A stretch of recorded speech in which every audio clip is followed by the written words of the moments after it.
this streamlined world where our movements are bound by the clock and risk is calculated in credits and debits, there's still a place where man moves to the rhythms of nature, where risk is a matter of survival. The place is the great Alaska fishery.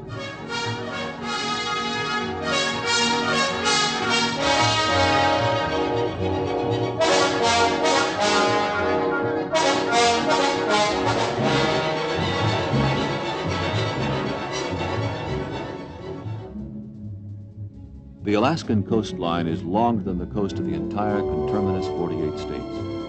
This coastline borders 3 seas and the biggest ocean on the face of the earth. All that water provides Alaska with one of the richest and most varied fisheries in the world.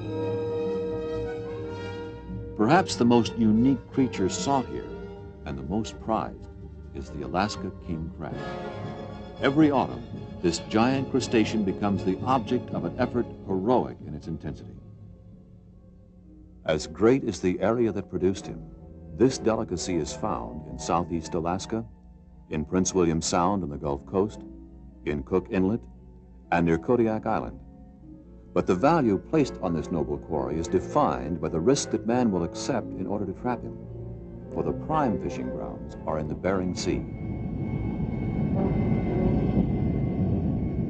When you're here, it seems as if there's no place more remote than the Bering Sea. Even on a map, it evades attention. As our eyes sweep over familiar shapes and areas better known, this great sea lurks beyond our consciousness.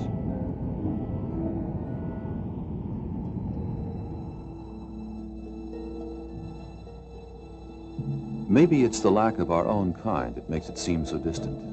And to be sure, a human presence in this place is a rare presence. The landforms, too, are alien. Over 200 treeless islands sweep west in a great arc 1,000 miles long. Volcanic cones thrust into the sky, sentinels of solitude. The dominant presence here, the force which overwhelms man and subjugates the rest of nature, is weather. Because this is where weather is born. It's never the same for long, unless it's bad. As extreme as it is changeable, the weather is a special challenge to those that come here, and a challenge that must be met. 45 with storm gusts to 55 by late Friday. Well, the Bering Sea is a very distant place. But it's very large, it's very dangerous. It is no place for novices. It's no place for anybody that is not a professional. To run a boat up here, you should be fishing for at least 10 years, so you know what you're doing. We don't think about the risk. We think about the crab, and we come prepared to do our best.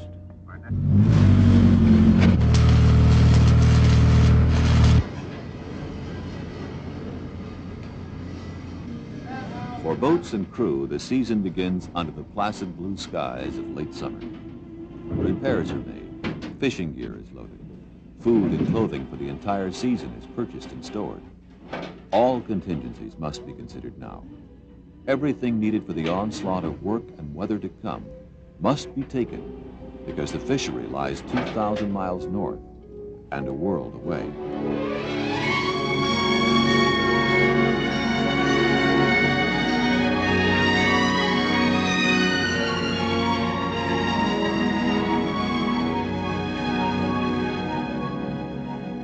Dutch Harbor in the Aleutian Chain, jumping off place for the Bering Sea fishery, and location of the processing plants where the crabbers will bring their catch. From here, it's a 30-hour run to the fishing grounds. The boats will only return when they're loaded with crab, about every 6 days, and then just long enough to unload the catch and pick up fresh bait before going to work again.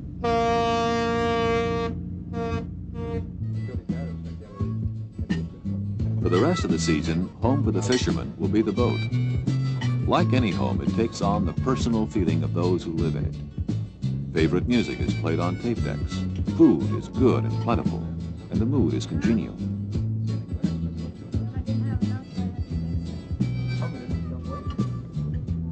Once on the grounds, fishing goes on continuously, so the only time for rest is on the runs to and from Dutch Harbor.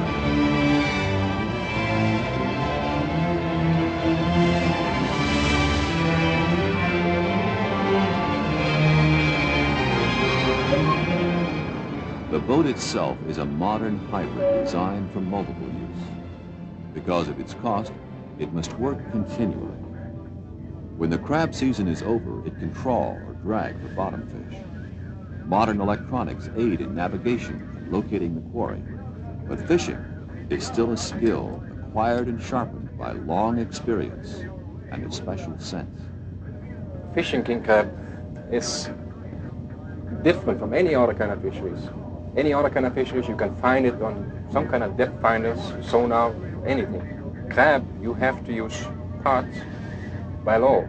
You put the parts down in a string, one after the other. You have strings of maybe 40 parts. You sometimes have 100 parts in one string.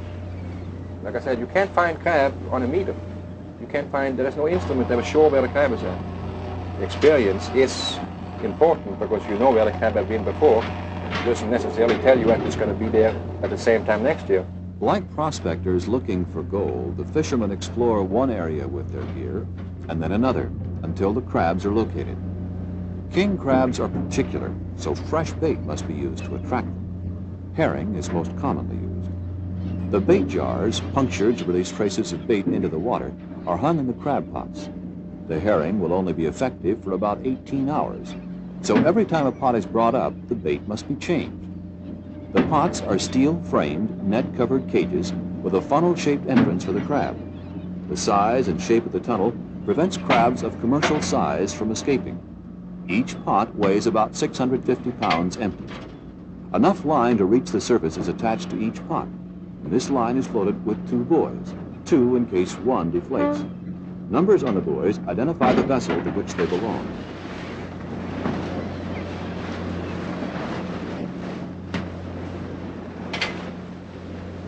And just what is this creature that justifies the effort and risk? It begins life as a free-swimming larva. In this form, the king crab will molt, lose its shell 5 times in about 60 days, before it takes on its more familiar appearance. The crab has now lost its ability to swim and is a bottom dweller. It will molt annually to accommodate its growing body for 5 more years. Females continue to molt annually, and males will molt at irregular intervals. King crabs have attained 24 pounds and a width of 6 feet, but they average around 8 pounds and 3 feet. The king crab is found only in the North Pacific along the coast of Siberia, northern Japan, and Alaska. Throughout most of the year, it grazes in ocean deeps, but once a year, it migrates into shallower waters up from 30 to 300 feet in depth. It is this migration that the fisherman hopes to intercept with his string of pots.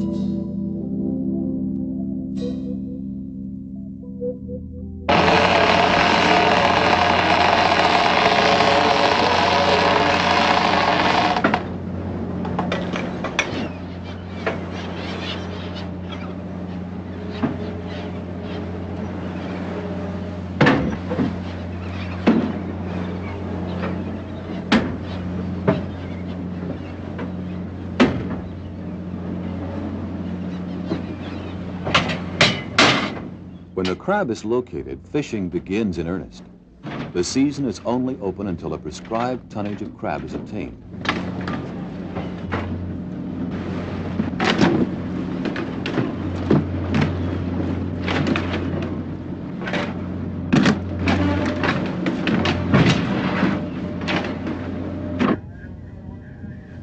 Competition between boats is keen.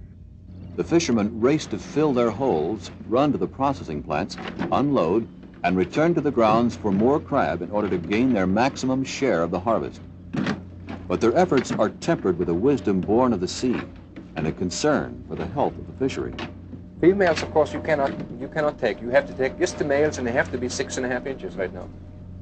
I think we probably practice conservation a lot more, the fishermen does, than what they are imposed to do. I'll never like to see a dead crab. I don't like to come in with dead crab. I don't like to kill crab on the grounds. That's killing the future. And that future is watched over and ensured by the state of Alaska. In Kodiak, the State Department of Fish and Game carries out an ongoing regulatory and research program. My name is Guy Powell, and I'm king crab biologist for the Alaska Department of Fish and Game, in charge of the king crab research for the western region. I was never hired because the job required diving. My philosophy is the more exact and the more precise that your data is, the more you can do with it.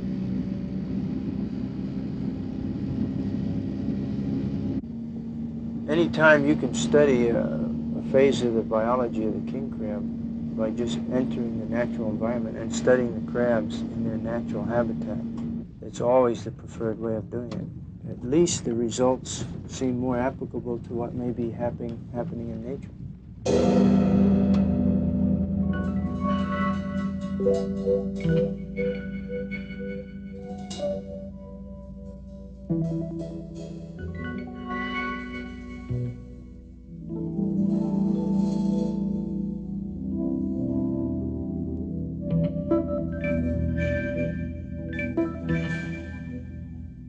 The role of the Alaska Department of Fish and Game is to protect our king crab fisheries. This resource is a viable economic resource to the fishermen and the industry of the state of Alaska. The state of Alaska, as you're probably aware, has no really industry base except oil. We have oil, timber, and fish. And fish are a renewable resource. We can continue to harvest fish year after year if the environment doesn't change substantially.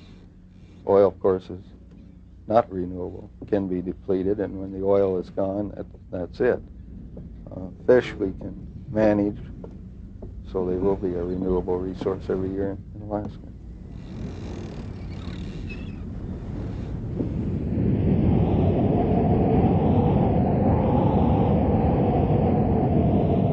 On the fishing grounds, there is no rest.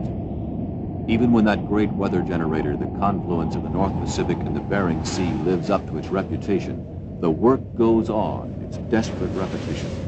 Another pot every 4 minutes to be witched up, emptied, baited, and returned to the stormy sea.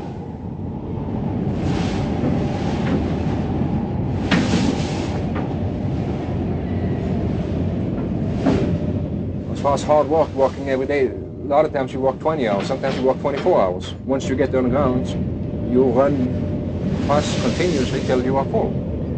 I think it's the toughest fishery there is, as far as labor-wise. Then also it becomes very, very dangerous when it gets tough weather. You can get hurt very fast. If everybody's not careful, it can be real dangerous. That's what's nice about having a good crew, you know. Everybody knows and watches out for everybody else, you know. And if somebody goes over the side, it's awful hard just to bring a boat up alongside close enough to get to them, you know, let alone find them again.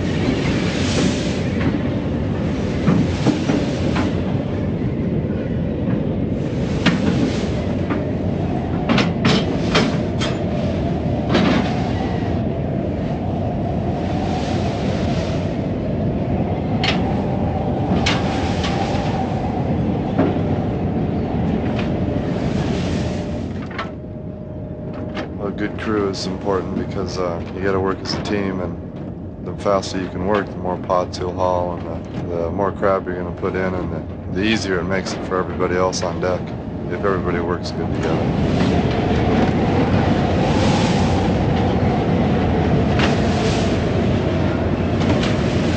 Did you have anything in the last one? 35.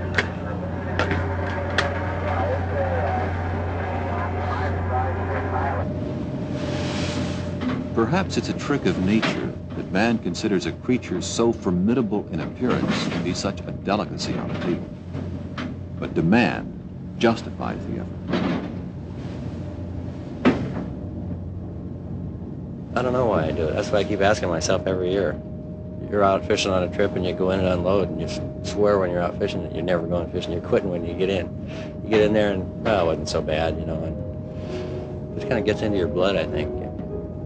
Got to go back fishing, I tell myself, you know. It's time to go back fishing.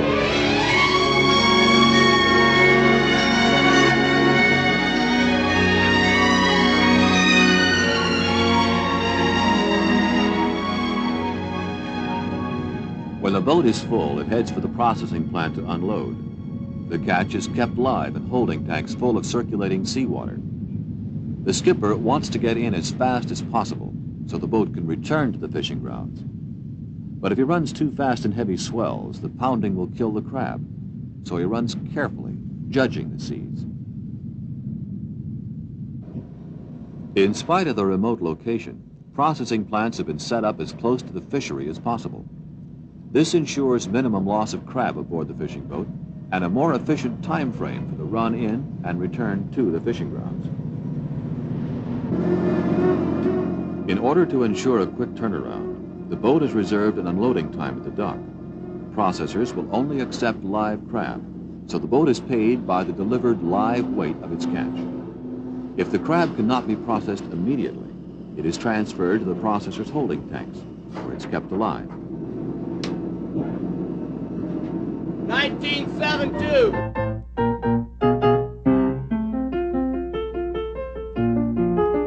The entire processing takes place in a matter of minutes and is strictly controlled to guarantee quality as well as purity.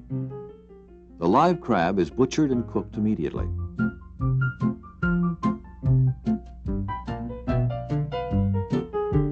White shoulder meat and leg meat is extracted for canning and freezing. Product for freezing goes into a 15-pound mixed pack called a long john, which consists of a layer of legs, a layer of white meat, and a layer of red meat. Whether canned or frozen, each pack is carefully weighed. Even the amount of moisture allowed in each pack is prescribed by law. Samples are taken throughout the processing and tested in an ongoing quality control program.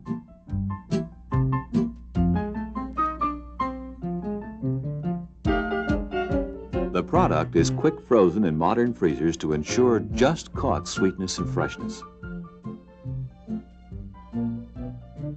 The frozen long johns can be cut into 5-pound blocks and packaged for commercial sales, or cut into smaller blocks for consumer use. Legs frozen in the shell are selected for appealing size, fullness, and appearance. These are marketed in bulk or mixed packs. The bottom line throughout is cleanliness, preservation of purity, and delivering a quality seafood delicacy to the marketplace.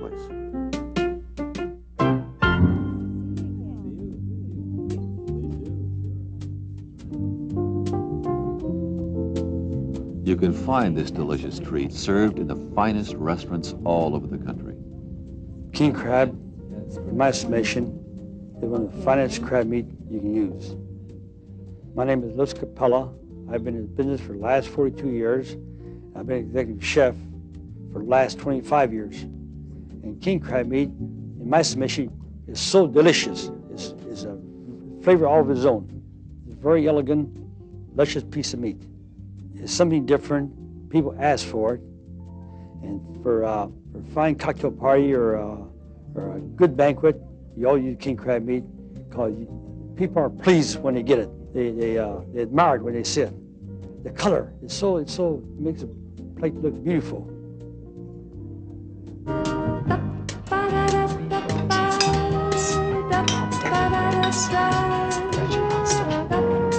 Where are your lunches? Sandwich, steak and crab, curry meals. King crab is definitely one of the largest drawing features for this restaurant, primarily because it is a premier seafood item and it's always consistent in its preparation. It always tastes good, it definitely looks good, and it creates what we like to call a total dining experience for our clientele.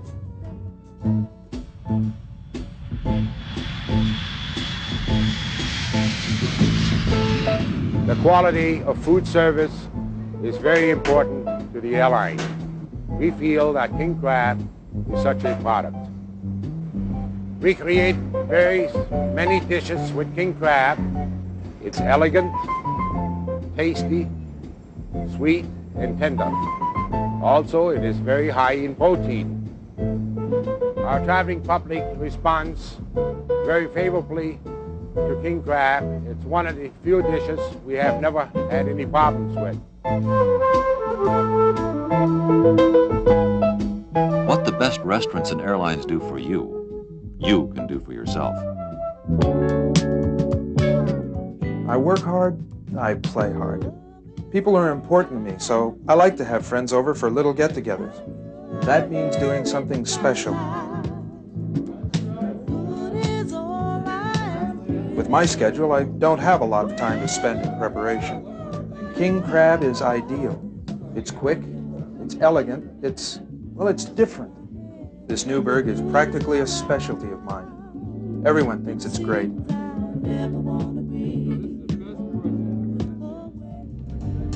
For cold nights, one of my favorites is Japino.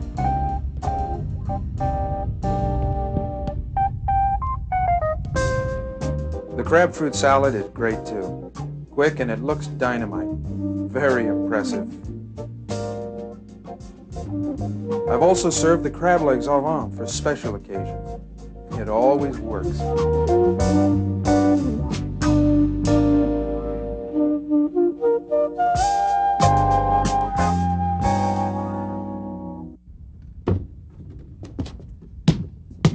The kids are getting older and their tastes are changing. They're more adventurous when it comes to food, and that makes eating more fun for all of us. I saw that on television a couple years ago. Yeah, it's a really good film. King crab is great because you don't have to use a lot of it to make a dish look or taste good. It's also a natural food, no preservatives, and it's full of protein, and that means a lot to me.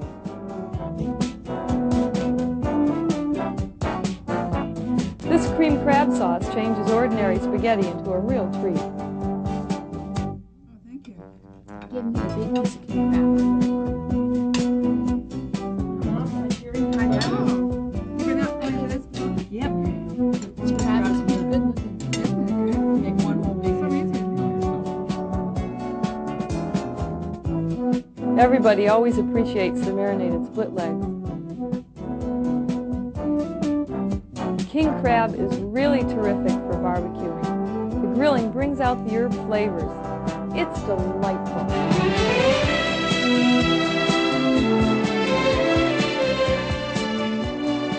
No matter how you order it, no matter how you serve it, king crab always tastes special, sweet and fresh. And ways to use it are limited only by your imagination. Whether you like it simple, sophisticated, or exciting, there's nothing quite like it.